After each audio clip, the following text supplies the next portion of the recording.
सरकार अपने हाथों में कुछ ऐसे इख्तियार लेना चाह रही है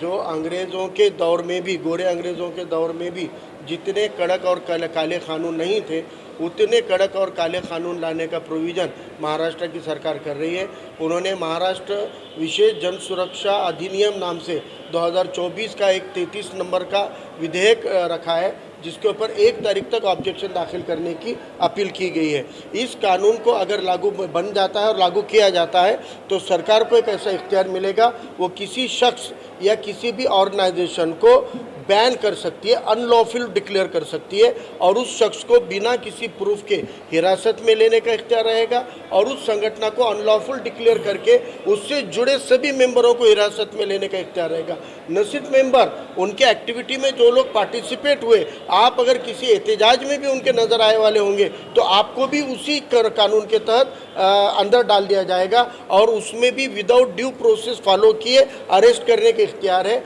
यूएपीए के जैसे आपको एक बार अरेस्ट हो गई तो महीनों तक और सालों तक बेल पिटीशन पे लगाने का नहीं रहेगा, कोई ट्रायल नहीं रहेगा, और उस संगठन के जुड़े हुए लोगों की प्रॉपर्टी सीज करने का इख्तियार भी गवर्नमेंट को रहेगा, और वो प्रॉपर्टी की जिम्मेदारी भी गवर्नमेंट की नहीं रहेगी। यानी आपके घरों को जब्त करके, आपके रिश्तेदारों के घरों को जब्त करके, आपके दोस्त और रिश्तेदारों के बैंकों के अमाउंट को सीज करने का इख्तियार भी, कि अगर वो भी कुछ गलत काम करने पर नहीं, अगर किसी ने गलत काम किया, सुव्यवस्था बिगाड़ने की कोशिश की या कोशिश करेगा ऐसी संभावना है, यानी शक के बुनियाद पर, और इसकी इन्वेस्टिगेशन के इख्तियार निचले स्तर पर पीएसआई को दिए गए हैं। यानी जैसे हम देखते हैं कि एट्रोसिटी के एक्ट कहीं लागू होता है तो इन्वेस्टिगेशन डिवाइस पे लेवल पे होती है, और ये अगर यूएपीए का रहेगा तो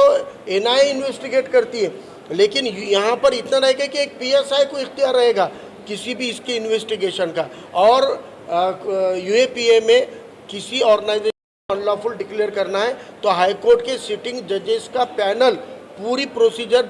से जाने के बाद डिक्लेयर करता है अनलॉफुल। अब ऐसा नहीं रहेगा, अब गवर्नमेंट किसी एक ऑर्गेनाइजेशन के लिए 3 जजेस का पैनल करेगी, चाहे वो रिटायर रहेंगे या इक्विवेलेंट रहेंगे, वो सिटिंग जज रहना भी ज़रूरी नहीं है। ऐसे 3 कोई भी जजेस अपने मर्जी के अपॉइंट करके उनको बोल देंगे कि भाई ये ऑर्गेनाइजेशन है, इसको अनलॉफुल डिक्लेयर करना है, और वो एक फॉलो करके प्रोसीजर डिक्लेयर कर देंगे, उनको इख्तियार है, और आपको निचले स्तर पे कोई अपील नहीं है। एक प्रोसेस के और एक टाइम पीरियड के बाद हाई कोर्ट में अपील हो सकती है। यानी इतना काला कानून के जो एहतजाज बंद करने हैं, इनको हुकूमत के ख़िलाफ़ में लिखना बंद करना है, और ये खाली किसी ऑर्गेनाइजेशन या पॉलिटिकल पार्टी के लिए नहीं है। अगर कोई यूट्यूब पोर्टल पे या कोई लाइव करके भी कोई एक आधी अपील करता होगा और गवर्नमेंट को लगेगा कि इससे कानून व्यवस्था बिगड़ सकती है, तो उस पर भी ये काला कानून इम्पोज किया जाएगा। इतना ख़तरनाक कानून ये सरकार ला रही है। इस कानून के ख़िलाफ़ में 1 अप्रैल तक किसी भी इंडिविजुअल को या किसी भी ऑर्गेनाइजेशन को ऑब्जेक्शन डालने की या सुझाव देने के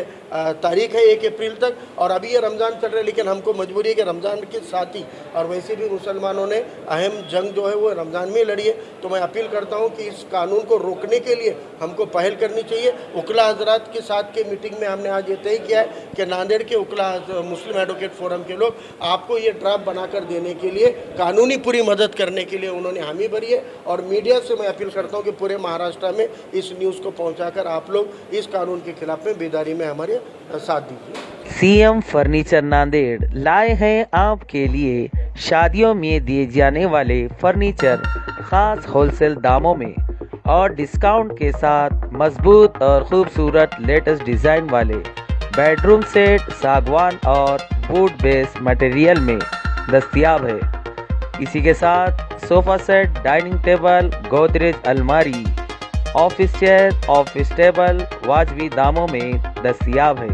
एक बार ज़रूर तशरीफ़ लाए। हमारा पता है CM furniture and home appliances, famous function hall के पास, इलाही मस्जिद के सामने, माल टेकरी, देगलूर नाका रोड, नांदेड़। Mobile number 9923106277।